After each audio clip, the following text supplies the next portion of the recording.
Bonjour chère auditrice, chers auditeurs et bienvenue dans Mon Pas de Côté, le podcast qui met en valeur l'expérience et l'audace de celles et ceux qui ont osé.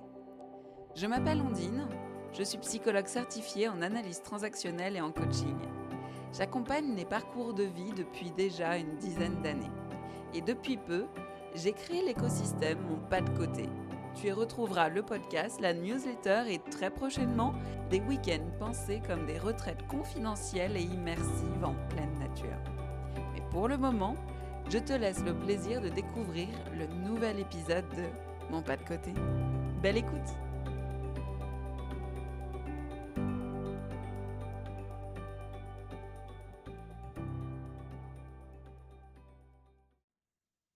Bonjour Chloé, Bonjour Andine.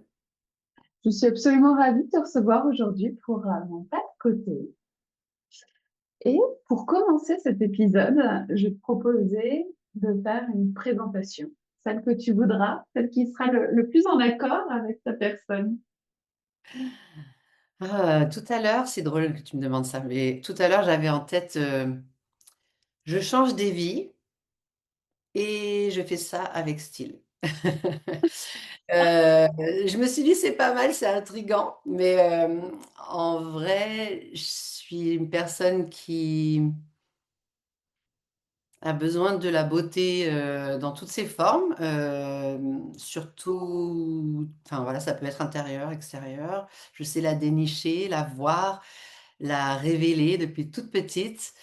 Et je mets mon intuition, ma créativité, ma passion de l'humain au service des personnes qui me font confiance et je les accompagne pour les aider justement à devenir encore plus elles-mêmes. Une sorte de manifestation d'un soi qui ne demande qu'à éclore et d'aller un peu plus loin grâce au fait de changer et que ça se voit et qu'il se voit changer. Et donc c'est tout un échange. C'est un drôle de travail. Je dis que je suis un peu pâtissière magicienne, donc côté magique et le côté concret aussi des choses. J'aime beaucoup mon métier pour ça, parce que c'est un changement qui se voit. Et donc, je fais ça avec du conseil en image. En fait, donc je dis que je suis consultante en image professionnelle et D'accord. révélatrice d'identité. Voilà, c'est mon intitulé actuel. Jusqu'au... Révélatrice d'identité. Tout à fait. C'est un sacré truc, ça. Ben Et oui, comment tu écoute. fais? Co- Comment fait la pâtissière, la magicienne? Est-ce que tu as la possibilité de me révéler quelques secrets? Je fais ça avec méthode, figure-toi, parce que ça s'improvise pas. Et c'est vraiment quelque chose que j'ai pu mettre à jour avec de l'expérience. Ça fait plus de 13 ans que je suis maintenant indépendante et consultante professionnelle. Avant ça, j'ai été styliste pendant plus de 15 ans aussi. Donc Hmm. c'est vrai que j'ai ce bagage mode qui me permet de faire un travail sur mesure. Et ça se Hmm. passe étape par étape. Donc, je vais procéder vraiment avec beaucoup d'écoute. À chaque étape, des questionnements pour que les personnes comprennent bien à la fois ce qu'elles veulent et où ça peut être éventuellement bloqué, parce qu'il y a toujours des blocages. Et on va Ah aller, oui, ok. oui, oui. C'est quoi les blocages que tu rencontres, par exemple?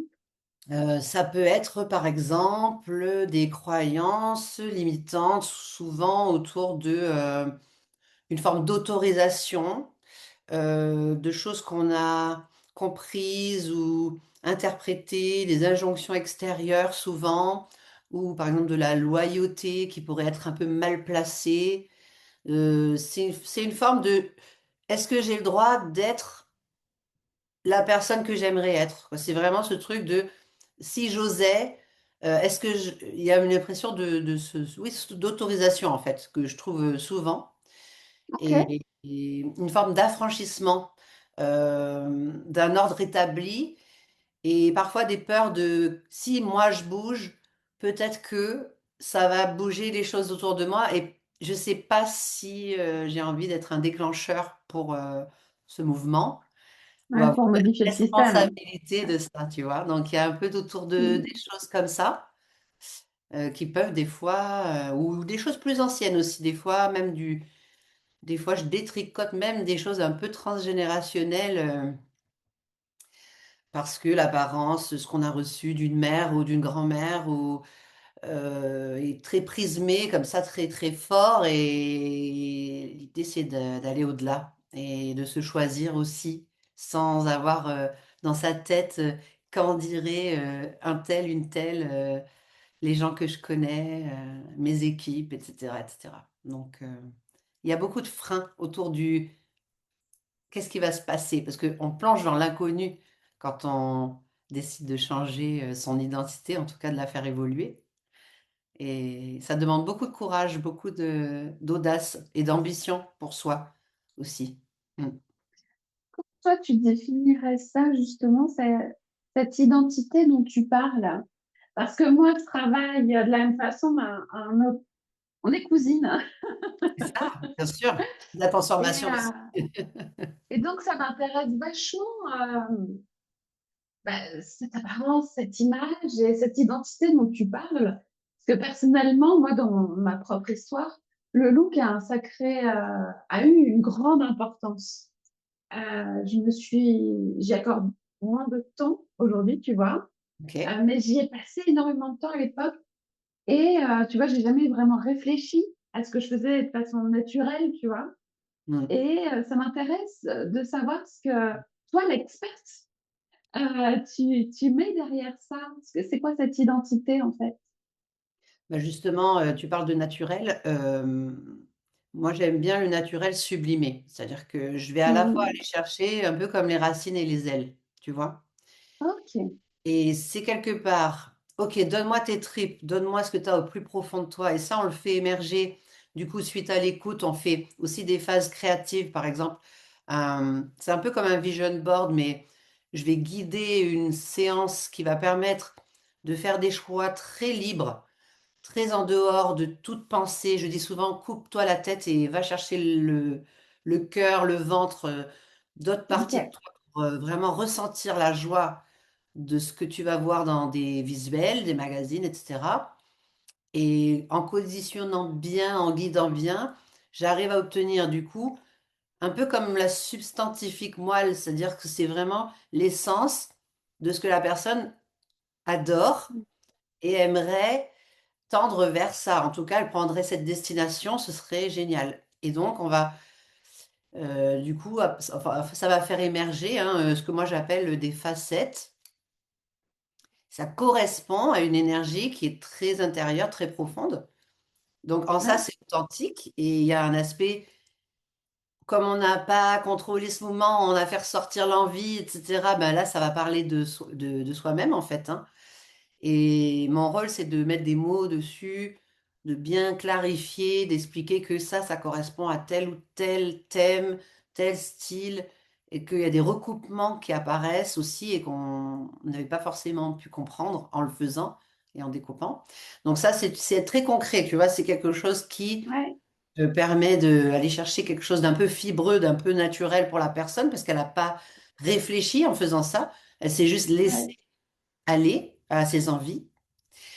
Et donc, ensuite, on va tout mettre en place pour justement faire en sorte que ce qu'elle a à disposition dans sa penderie, ça soit là, qu'elle ait des bons ingrédients, en tout cas des ingrédients qui lui correspondent, en fonction de ce qu'elle voulait.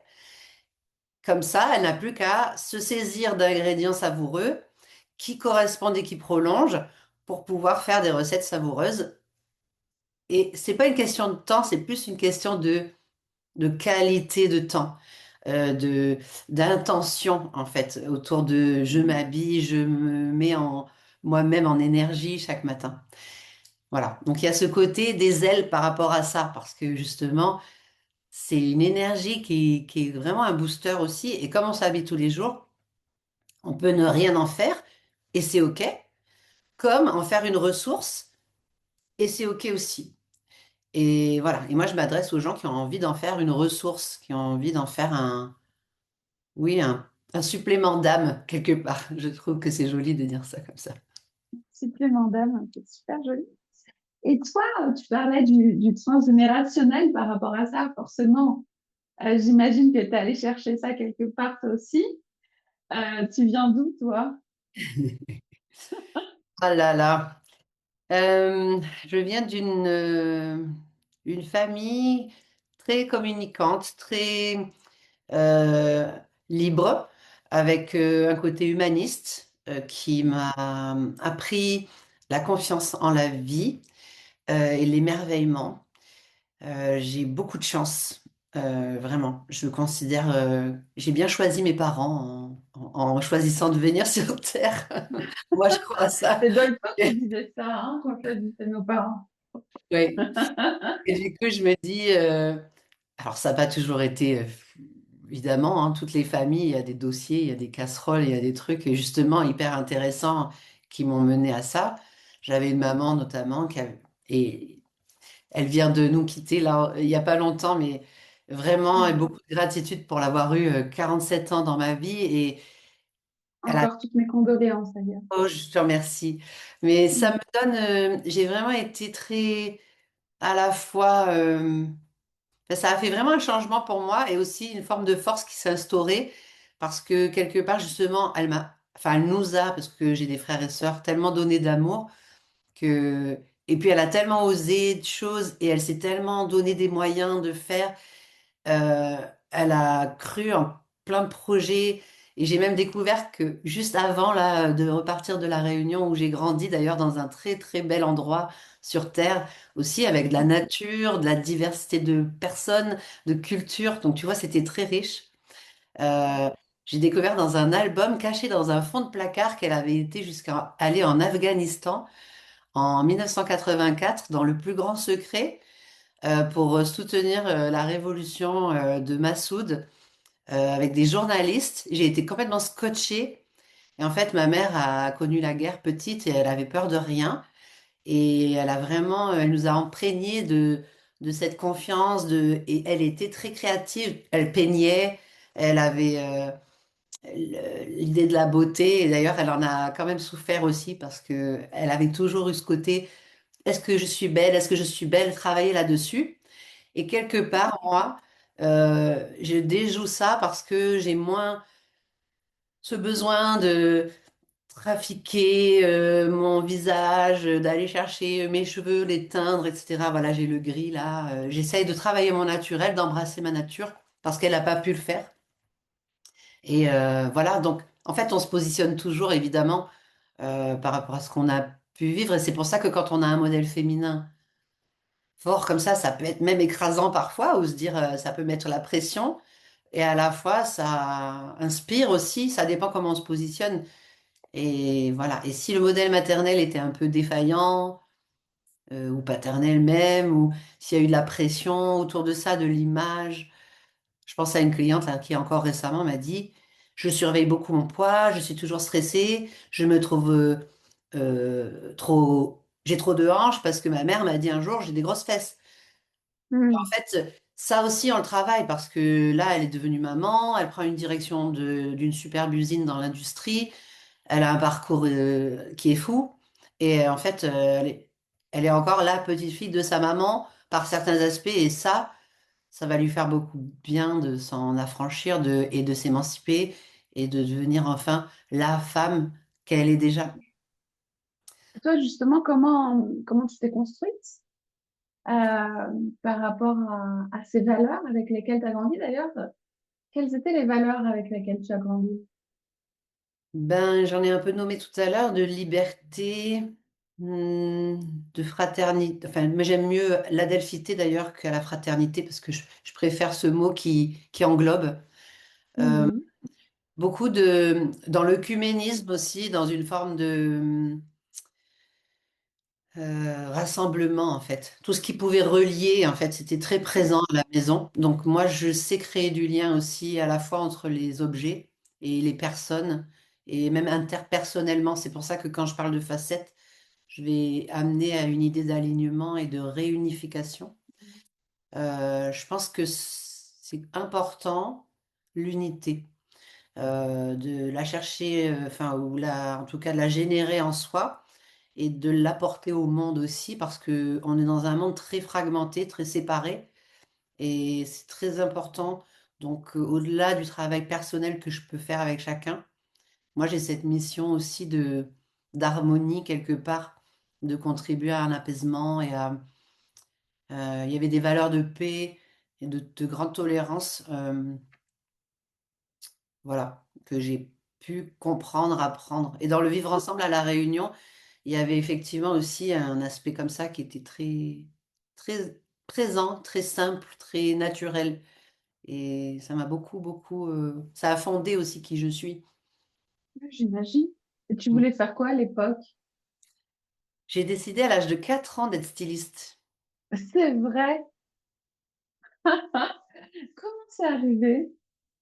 Je me revois, j'étais à mon petit bureau vert pomme avec mon secrétaire roulant comme ça, et je me vois dessiner des robes. Et je vois ma mère arriver et je lui dis, Maman, c'est comment le métier, comment ça s'appelle le métier où on dessine des robes de princesse? Elle me dit, bah ça s'appelle styliste de mode. Et je dis, bon, bah c'est ça que je veux faire dans la vie. Et je me souviens vraiment de ce moment. Et Aujourd'hui, si... Pardon? j'ai jamais trop changé d'idée en fait. J'ai continué tout droit en Ouais. fait. Ben oui, c'est ça. Et là, aujourd'hui, bah, avec ce magnifique parcours que tu as et que tu poursuis, si tu pouvais aller lui dire un petit mot et aller te mettre à côté de cette petite fille que tu étais, son secrétaire vert pomme, t'aurais envie de lui dire quoi, justement? Euh, bah, quelque part, de lui dire merci déjà parce que elle a fait en sorte que j'ai un chemin lumineux et plein de belles rencontres avec des voyages incroyables et beaucoup de créativité. Donc ça, c'était génial par sa détermination et sa vocation. Et de lui dire que je suis fière parce que je ne l'ai pas laissé tomber. J'ai Ouais. toujours cru en son rêve et j'ai toujours, voilà, j'ai gardé ma main dans la sienne tout du long. Et j'aime beaucoup cette phrase qui dit qu'on a deux personnes à impressionner ou rendre fières dans la vie, c'est soit petite et soit vieille.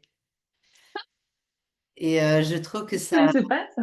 a un vrai beau projet de vie. Je trouve que c'est quelque part un vrai dépassement de soi permanent, mais c'est une compétition saine parce que c'est l'envie d'explorer, c'est l'envie de profiter de la vie qui est si courte, si éphémère et si intense à la fois. Donc Ouais. voilà, donc oui, je lui dirais, bah, regarde, regarde, c'est cool, on continue ensemble d'avancer avec du style et du sens. Voilà. Donc, Mais oui, c'est ça. Et à quel moment bah, tu as fait ce léger pas de côté, toujours dans le même domaine, hein, mais de passer de styliste à conseil en image? alors, c'était au moment où j'étais enceinte, enfin, de mon fils. Ça a commencé, j'allais pas très bien. Mes deux grossesses dans la mode, en fait, c'est assez compliqué, l'humain. Mm.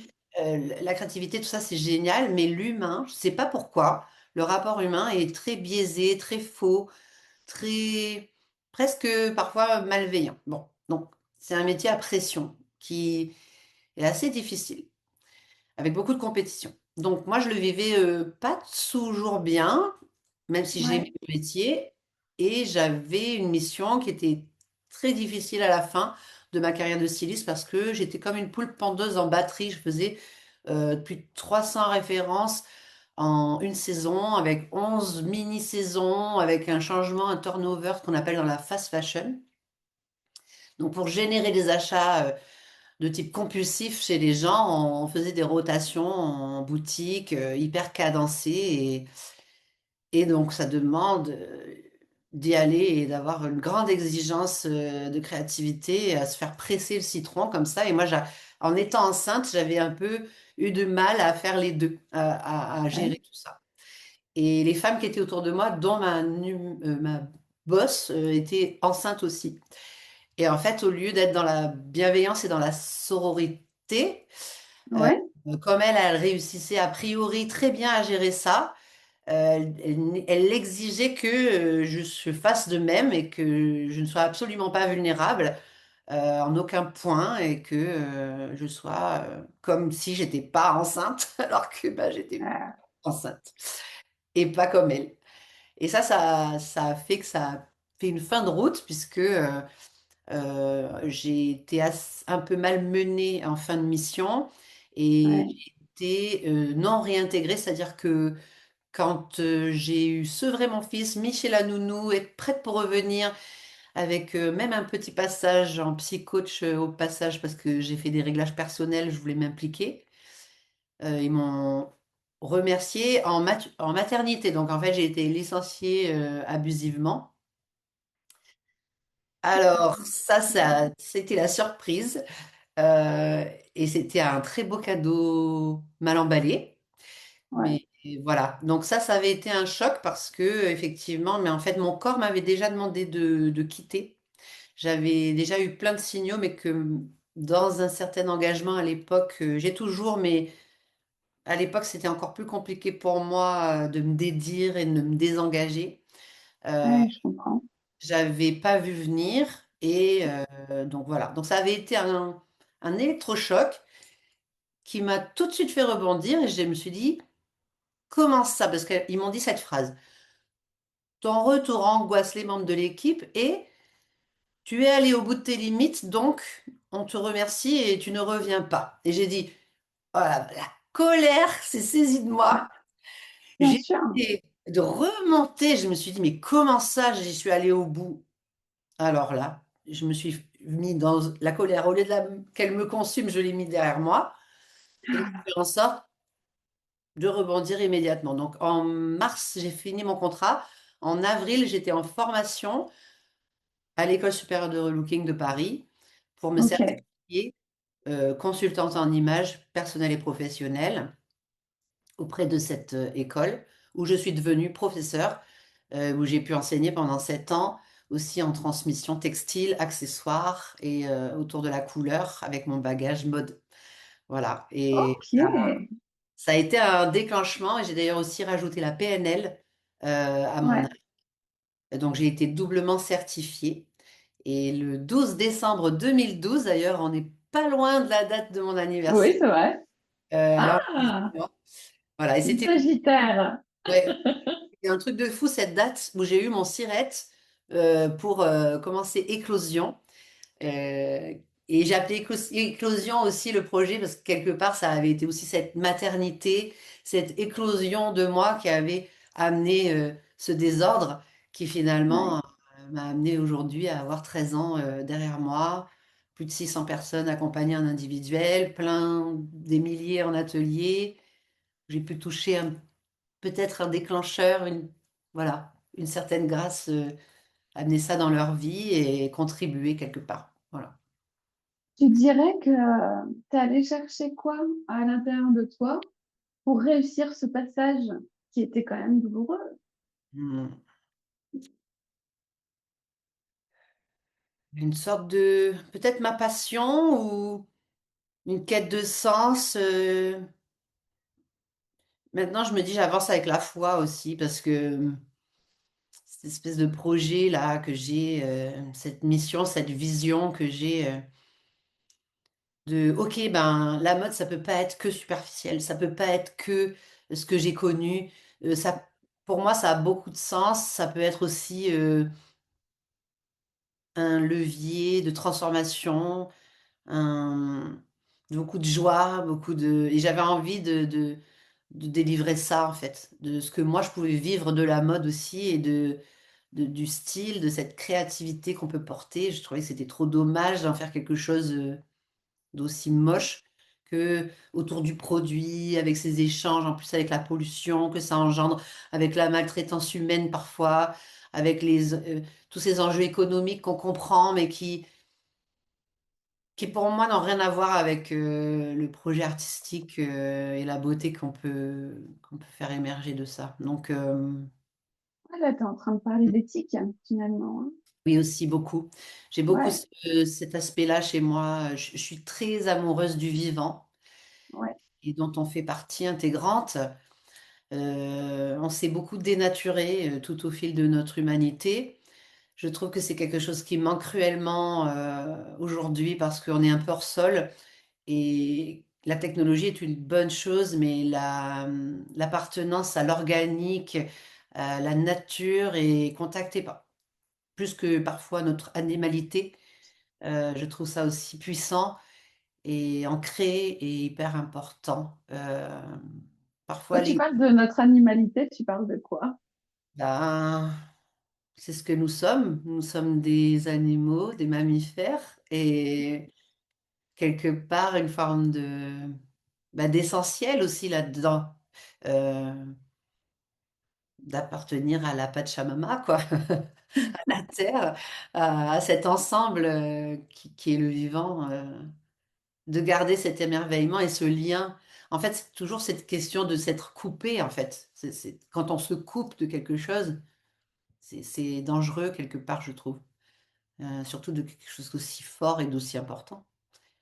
C'est nos Je cellules. me permets de te poser une question. Tu me dis si tu n'as pas envie de répondre. C'est- Tu dis, tu parles de se couper de quelque chose. Est-ce que ça pourrait paraître quelque chose de ta propre histoire? Est-ce qu'à un moment, tu as pu te couper de quelque chose pour que ce soit si important dans ta pratique actuelle? Parfois, avec ça fait écho à quelque chose de son histoire. Euh, hmm. Ben après, moi, j'ai quand même été beaucoup en lien avec la nature et en présence avec cette merveille. Euh, Ouais, donc, c'est peut-être plus pour ça que je suis autant impliquée et que j'ai envie, parce que cet émerveillement, moi, qu'on m'a offert, qui me fait dire tout ça, et puis aussi beaucoup de profondeur, euh, ouais. de philosophie, de réflexion, Donc j'ai analysé tout ça, tu vois, je te dis, depuis toutes ces années, enfin sur la durée. Donc en fait, mais ouais, c'est un lien essentiel, je trouve. Conscience de ce que c'est la vie Ouais. et enfin, que c'est une exception quelque part, que c'est comme un miracle si on est là, que ça ait marché déjà, qu'on soit euh, sorti du ventre de notre mère, qu'on soit encore là après toutes ces années, qu'on avance toujours. Enfin, tu vois, que chaque jour compte. En fait, euh, et là encore plus avec ben, la disparition de ma mère. Ben, bref, ça devient encore plus concret si tu veux. Donc, il y a une forme de. On a le temps, mais on n'a pas tant de temps. Et qu'est-ce qu'on en fait, en fait? C'est plus ça. Mais tu C'est sais. intéressant comme tu lis la mode et la philosophie dans ton discours. Et tout à l'heure, tu parlais de ta mère qui disait est-ce que je suis belle? Mm. Et finalement, c'est très subjectif. Eh Mais oui. toi, c'est ton métier de rendre chacune, parce que je crois que tu travailles exclusivement avec des femmes ou avec des hommes aussi quand même. De ma clientèle est féminine, mais j'ai 10% Ouais. parfois audacieux et ouverts avec la fibre un peu déconstruite et curieux qui viennent vers moi. Et donc alors, dans ce cas, je ne vais pas dire les femmes, je vais dire Les personnes, l'humain. ouais. Comment tu fais pour rendre l'humain beau, en fait? Parce que la beauté, c'est quoi? C'est peut-être quelque chose entre l'harmonie entre l'extérieur et l'intérieur. C'est quoi pour toi? J'ai beaucoup réfléchi à ça. Ouais, j'imagine. Je cherche la beauté universelle en fait. Et quand je la vois dans la nature, j'essaie de décoder justement qu'est-ce qui produit ça, qu'est-ce qui fait que un coucher de soleil ou en particulier, ou un endroit sur Terre est particulièrement époustouflant. Ouais. Côté, On fait euh, le lever de soleil l'autre jour sur par, la cathédrale de Chartres.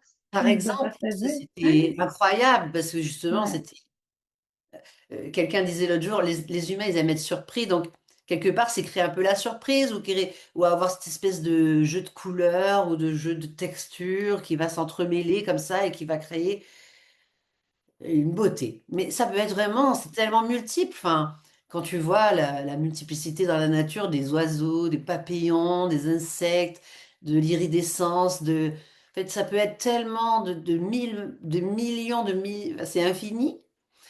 Et du coup, c'est vrai que c'est subjectif. Et à la fois, il y a quelque chose je pense, dans le soin, l'amour et l'harmonie. Parce qu'il y a aussi des choses foncièrement moches et chaotiques. Et même s'il y a de la beauté dans certains chaos aussi, on, on voit des fois des choses ternes, mornes, tristes, euh, fracassées, euh, aspirées de leur énergie quelque part, ou inertes, un peu comme en décrépitude. Donc moi, je vais plutôt aller chercher à insuffler de la lumière, de la présence, une vibration qui soit juste. Et il y a aussi je cherche la justesse entre ce qu'il y a Mm. dedans, ce qu'il y a dehors. Euh, et c'est là qu'elle survient, la beauté principalement. C'est pas tant de mettre de beaux vêtements sur soi, ça a aucun rapport, bien que ça aide. Parce qu'une belle pièce, bah, elle va conférer de qualité, où on a mis de l'amour dans la pièce, et là, justement, il y a une histoire. Bah, c'est pas pareil qu'une pièce qui a été faite en 10 millions et qu'on n'a rien mis dedans et que ça a été fait à contre-cœur parce que c'était cadencé et que... Donc, il y a de ça, en fait. Il y a de la substance, je trouve. Ok. Chercher la beauté, c'est ça pour moi. Et du soin. Et j'y mets de l'amour là-dedans aussi. Donc c'est aussi le temps qu'on a mis à faire les choses, le temps qu'on se donne. Tu vois, c'est un peu autour de ça, je trouve, que je réfléchis la beauté. Parce qu'en soi, c'est vrai, c'est pas quelque chose d'iconographique ou stéréotypé, euh, comme on voudrait nous le vendre, mais bon. C'est... Mais on dit harmoniser. Quand moi j'utilise la morphologie, c'est vrai que quand on a un bassin très large, par exemple, par rapport à un buste qui est plus étroit, alors on pourrait exacerber les choses, mais on pourrait aussi se dire, on va essayer de ramener du volume là où il y en a moins et d'atténuer le volume où il y en a déjà. C'est un peu comme si tu as beaucoup de force dans un endroit, mais tu n'as pas besoin de remettre encore du feu sur du feu.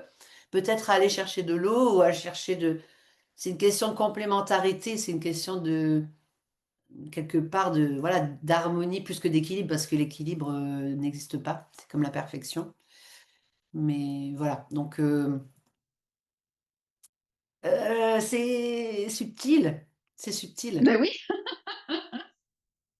Donc, est-ce que ça existe, donc, comme dit Christina Cordula, la femme en H, la forme de poire, tout ça, t'en penses quoi, Ouais. toi?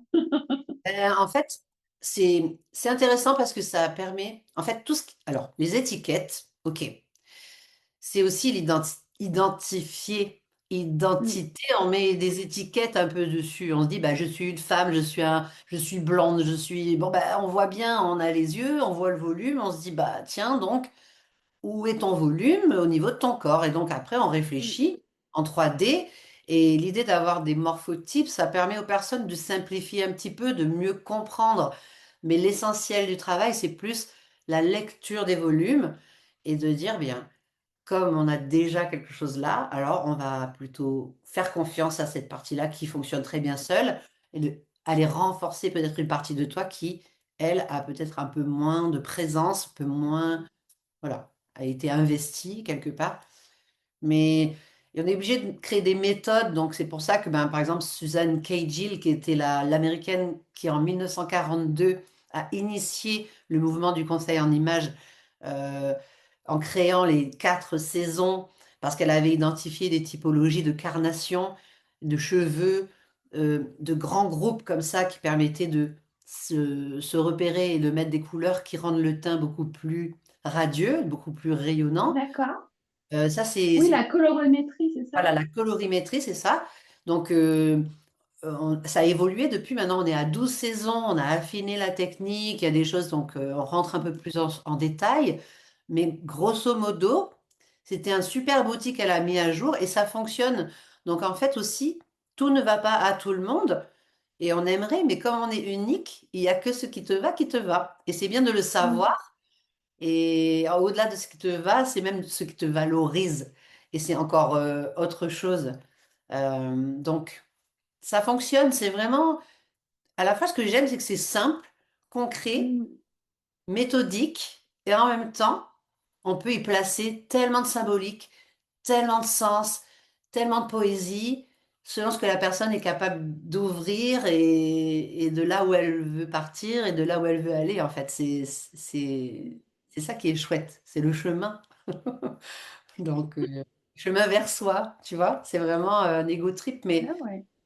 pour aller au-delà, quoi. Pas juste rester dans le truc je contrôle ou je fais parce qu'il y a tel contexte ou je me conforme.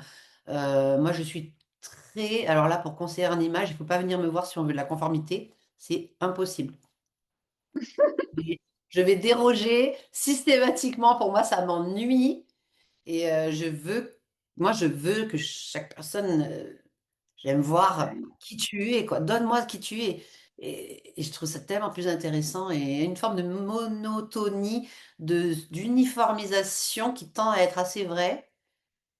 Mais on a tout en ce moment. On a une grande uniformisation et aussi une possibilité d'être dans une unicité totale et voire complètement loufoque, parfois même. Ça va assez loin dans le processus identitaire en ce moment. C'est un bouillonnement et il y a les gens qui choisissent Tu de... penses que ça dit quoi sur la société, justement? Ben, on continue dans les extrêmes, là, je trouve je sais pas. Je sais Ouais, pas trop où ça mène. ok. Je pense qu'on avait besoin. Je trouve qu'il y a des abcès qui se crèvent en ce moment. Il y a un peu ce truc de MeToo qui était sorti, de libération de parole, de libération de carcan. Il y a un peu un truc comme libérer, réparer. Il y a un truc comme ça, je trouve, dans le fond de notre époque. Et en même temps, ça engendre tellement de force que des fois, il y a des replis sur soi, des peurs d'avancer, euh, donc il y a de la frustration aussi qui peut surgir de ça. Et, mais bon, on était beaucoup dans le commun pendant un moment très collectif, un peu assez effacé au profit du groupe. Après, on est tombé dans le extrêmement individualiste là et très presque égotique avec ses réseaux sociaux, cette observation permanente de soi. euh, Très dans l'image et donc voir même des jeunes femmes de 20 ans qui se retouchent, qui vont faire toujours le même visage, très stéréotypé pour ressembler à et appartenir. Et du coup, ça c'est un peu aussi, ça m'alerte un peu quand même. Mm. Et donc, je trouve qu'après, ben, c'est le mouvement de balancier. Moi, j'espère que nous allons arriver à une forme d'équilibre là aussi entre technologie et nature. Très individualiste et en même temps commun, et de revenir à être bien avec soi et être bien avec les autres. J'espère ça. Mm. Ouais, parce que ça rejoint ce que tu viens de dire, hein, sur le chemin vers soi, mais finalement aussi cette recherche identitaire par l'apparence, c'est une façon de communiquer à l'autre. Dire voilà qui je suis, voilà ce que je te montre de moi. C'est Et ça. c'est une façon de communiquer aussi, C'est une communication non verbale et c'est, clairement. je dis, à, par, être, en trois mots. Et Mm. c'est être à part, je disais aussi à mon ami ce matin, il y a Anna Wintour qui disait cette phrase que j'aime beaucoup, qui disait Why fit in when you were born to stand out? Ce qui veut dire pourquoi se plier en 12 et s'incorporer, se rentrer dans une boîte quand on est né pour mettre waouh et prendre parti, voilà. Stand out, c'est oser quelque part montrer un chemin, innover et faire de grandes choses aussi. Donc oui, ça pose question et il y a une forme de croire en soi quand on s'autorise à être soi dans tout ce que ça implique, quoi. Je pense à une personne comme Melissa Pfeul où il y a tellement de gens iconiques, que ça soit simple ou que ça soit fantasmagorique ou baroque, en fait, on s'en fiche. Ce qui est important, c'est que ça soit aligné. Mais, Et justement, toi, tu l'as fait, ce chemin-là, et c'est ce vers quoi tu accompagnes les personnes qui viennent, qui t'appellent. Et tu auras envie euh, de recommander quoi à nos auditrices et nos auditeurs? hmm. Euh, de prendre un peu de temps pour, euh, pour l'être. Euh, parce qu'il y a cette idée où on se noie dans le faire. Et Ouais. souvent, il y a cette difficulté parce que on n'a pas l'espace. On ne prend pas le temps d'observer sa vie par moment, sauf quand on a la vie qui nous y a poussé avec violence, ce qui moi m'est arrivé. Mais souvent, on attend d'être au pied du mur pour voir le mur. Mais voilà, et cet aspect de réfléchir oui, à soi, à se dire, ben, est-ce que je me sens bien? Est-ce que je suis bien dans ma peau? Est-ce que, est-ce que j'ai avancé intérieurement? Et du coup, est-ce que j'ai envie que cette évolution, elle émerge aussi? Euh, Se poser les bonnes questions aussi, je pense qu'il y a quelque chose autour de ça. Qu'est-ce qui m'épanouit? Qu'est-ce que j'ai envie de porter qui m'apporte de la joie? Je trouve que la joie, on n'en a jamais assez. C'est Mm. quelque chose qui est très volatile. On va beaucoup plus, en plus, dans la culture française, verser dans l'erreur, dans aller voir ce qui va pas tout de suite. Donc, on a cette capacité à se dégrader très rapidement les choses. Donc, je trouve que c'est bien de nourrir. Moi, je dis c'est comme une nourriture pour l'âme aussi, de s'accorder ce qui nous fait vibrer, quoi. Donc, que ce soit le vêtement ou autre chose, mais ce qui t'anime, parce que l'anima, c'est l'âme, c'est ce truc-là, quoi. Donc, si tu t'animes pas, ben, surtout aussi c'est une question j'appelle ça de pouvoir, c'est-à-dire euh, je peux me connecter à ma force, je peux euh, être maître de mon image aussi, c'est dire je laisse pas les autres me donner leur avis, me valider extérieurement, toujours attendre de l'extérieur et dire je peux le faire par moi-même, ça. C'est une forme d'autonomie. On parle d'autonomie affective qui est assez importante, d'autonomie émotionnelle. Et là aussi, c'est une forme d'autonomie et donc de grande liberté. Alors bien sûr, qui implique de grandes responsabilités, hein, de grands pouvoirs, de grandes responsabilités, mais de se dire, ben, je fais en mon âme et conscience, voilà, ce qui est moi et j'y vais sans attendre qu'on m'y autorise ou qu'on me donne la validation ou que ça corresponde à tel ou tel contexte. Moi, je trouve ça plutôt cool. Un peu Je suis punk. d'accord. Mais ouais. Aujourd'hui, dans des personnalités actuelles qui revendiquent justement des choses par leur apparence, il y a des personnes qui t'inspirent un peu en ce moment? Hmm. J'aime bien Daphné Burki. Ouais. Elle est complètement folle et c'est extraordinaire. Cette folie justement qui est pas folle en fait, qui a beaucoup de sens. Elle s'autorise tellement. Du coup, c'est une responsabilité aussi pour les autres, je trouve. Quand tu as des modèles comme ça, qu'on dit rôle modèle, bah, c'est des aventuriers, ceux-là, c'est des explorateurs. Donc, ils ouvrent des chemins, donc je sais pas, je trouve ça aussi assez sympa. Après, moi, j'aime beaucoup Jenna Lyons, qui est une Américaine qui a créé la marque J.Crew, et j'adore son style, je trouve qu'elle est vraiment tellement inspirante.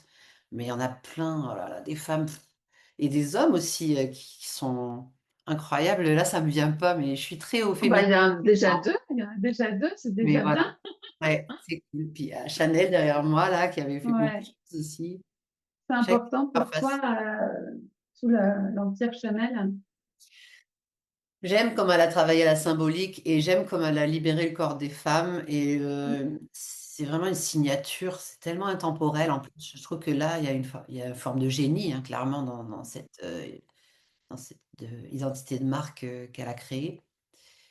Donc, il y en a d'autres, mais tout ce qui est de pure créativité, en fait, c'était incroyable. Et à l'époque, il n'y avait pas d'IA, il n'y avait pas de je sais pas quoi, il n'y avait pas tous ces trucs qu'on a maintenant. Ça venait. Et moi, j'ai encore des impulsions comme ça, très intuitives, très. Je vois une personne et ça m'allume une flamme et j'ai des visions, même je vois un peu des trucs, je ressens, je sais, c'est à toi, ça, tel truc, telle texture, tel.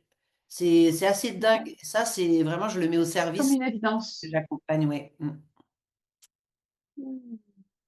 Tu disais, je m'excuse, je te présente mes excuses, je te coupais, tu disais, je me mets au service de l'autre finalement quand ça émerge comme ça, c'est ça?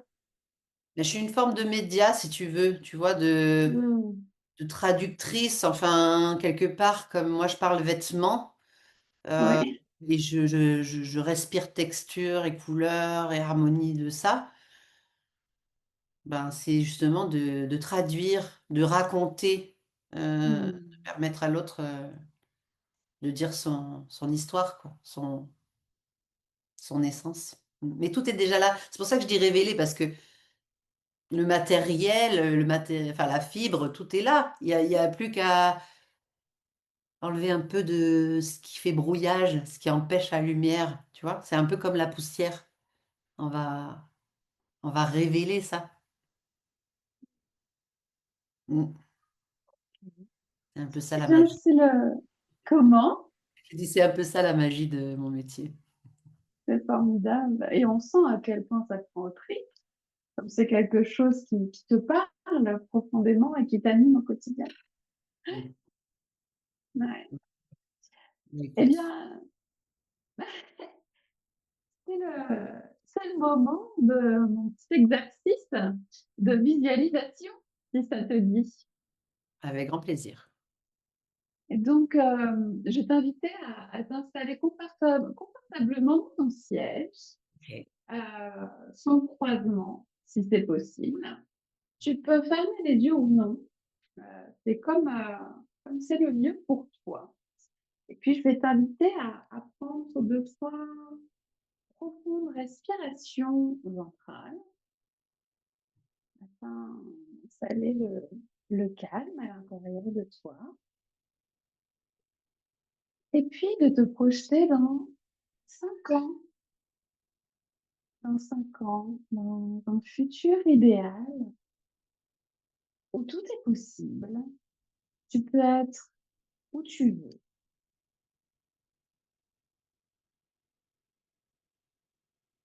Où es-tu?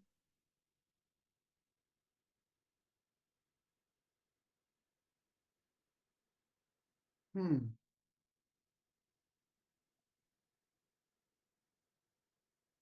Je sais pas trop.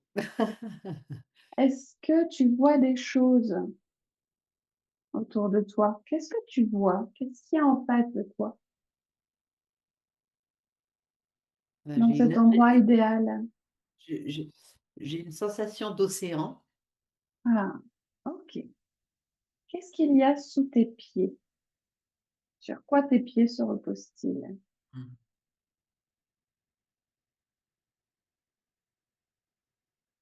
Du sable noir. Du sable noir. C'est comment ces pieds sur ce sable? C'est vibrant et sécurisant. Hmm. Et si tu regardes autour de toi, qu'est-ce que tu observes? Euh, c'est marrant parce que je suis à la fois dans une forme de calme et un moment seul que j'aime beaucoup parce que c'est des moments ressources Ouais, et j'en ai beaucoup besoin aussi. Et j'avais aussi j'ai eu une idée au tout début, c'était, je suis entourée et comme dans une fondation de femmes. Donc tu vois, c'est pas ok. cohérent. Mais j'ai envie de dire, je me retourne et il y a un beau bâtiment avec une fondation pour le féminin, je sais pas. Est-ce qu'il y a des bruits autour de toi? Ben oui, on entend la mer, ça c'est sûr. Mais, Beaucoup de la main. et aussi, ben, justement, des voix de partage. Mm. Est-ce qu'il y a des odeurs? Mm. Peut-être un bon repas qui se prépare. Ah, et qu'est-ce que tu fais, toi?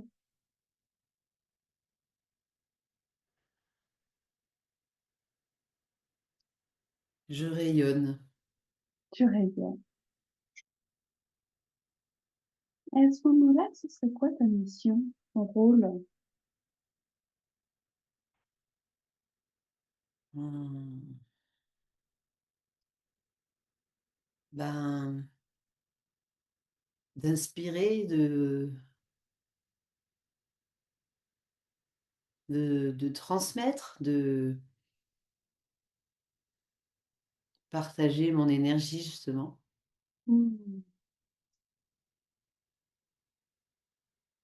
Juste en étant là, en fait, presque Ouais,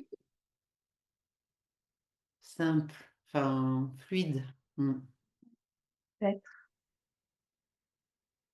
tu sais. Mm.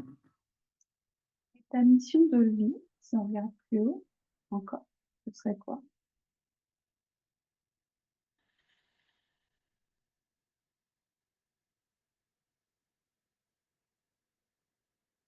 Ben, j'ai eu cette idée de rapprocher plein de choses que j'ai déjà pu vivre et depuis mon enfance, et je me suis dit que c'était manifester l'invisible dans le visible.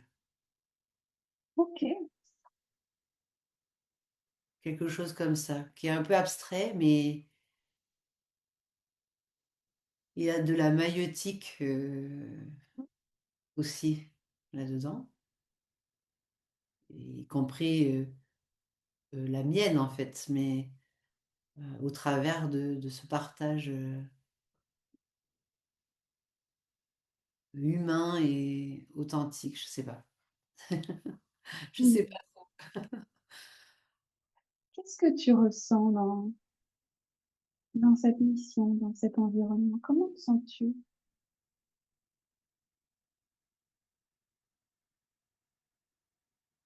Mais il y a une évidence.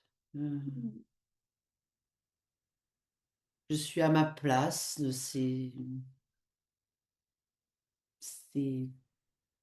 oui, tout est là, tout est juste. Je sais pas. Je vais t'inviter à respirer dans cette évidence, dans cette justesse,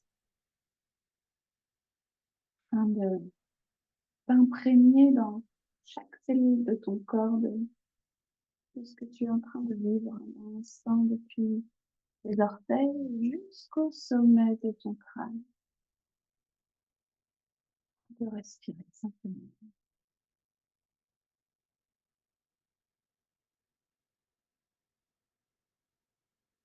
Et puis, quand ce sera OK pour toi, de respirer un peu plus franchement et de commencer à remuer tes quatre mains, afin de revenir dans l'instant avec moi.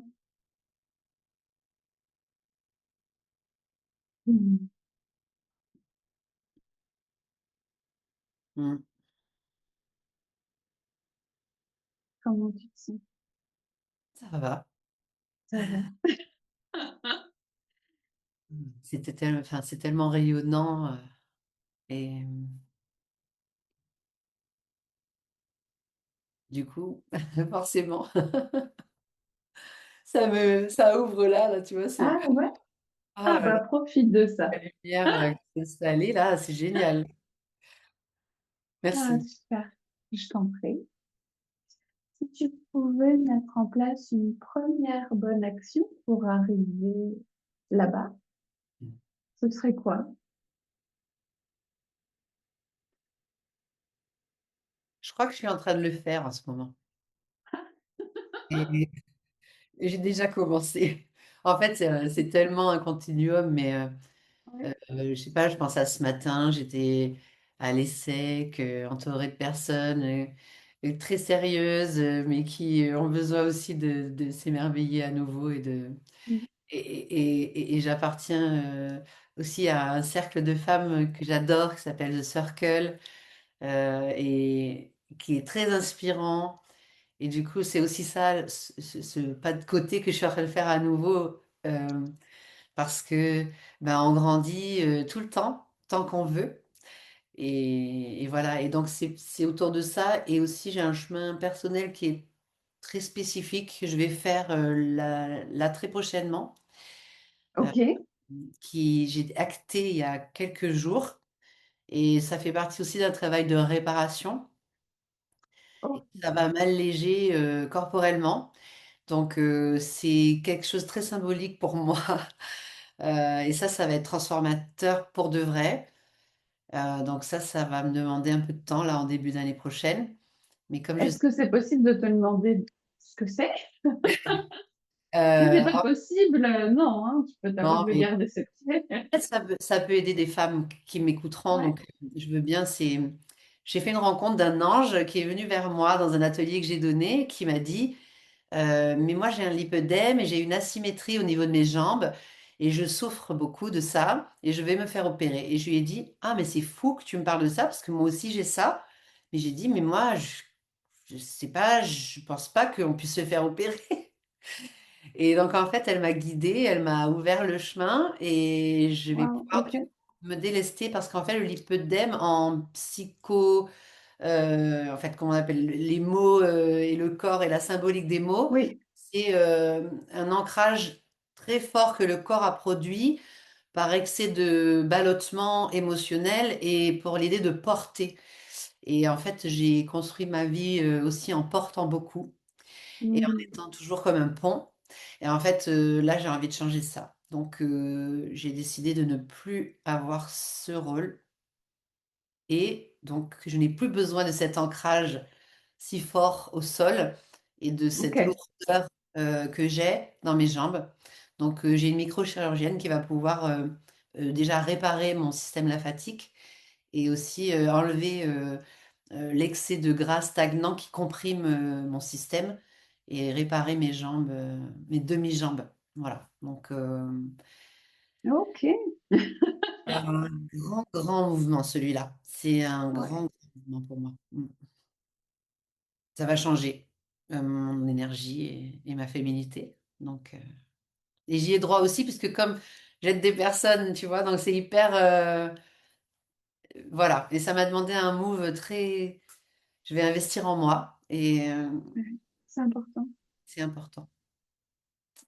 Voilà. Wow. Eh ben, dis donc. Merci pour ces partages. Merci infiniment. Si tu pouvais garder trois mots de ce temps partagé ensemble, ce serait quoi? Hmm. Qu'est-ce qu'on a dit tout à l'heure? Le mot évidence et Ouais. peut-être ça. Euh, Mhm. le mot responsabilité, Oui. dans le sens où on transmet et c'est intéressant de se dire que c'est juste la capacité à répondre, la Mhm. responsabilité. Et la beauté peut-être. Hmm. Super. Je ne fais que me répéter, mais je te remercie encore. Merci beaucoup pour cet échange, ta guidance et de délivrer tout ça aussi grâce à ton podcast. Merci beaucoup. Je t'en prie, avec grand plaisir.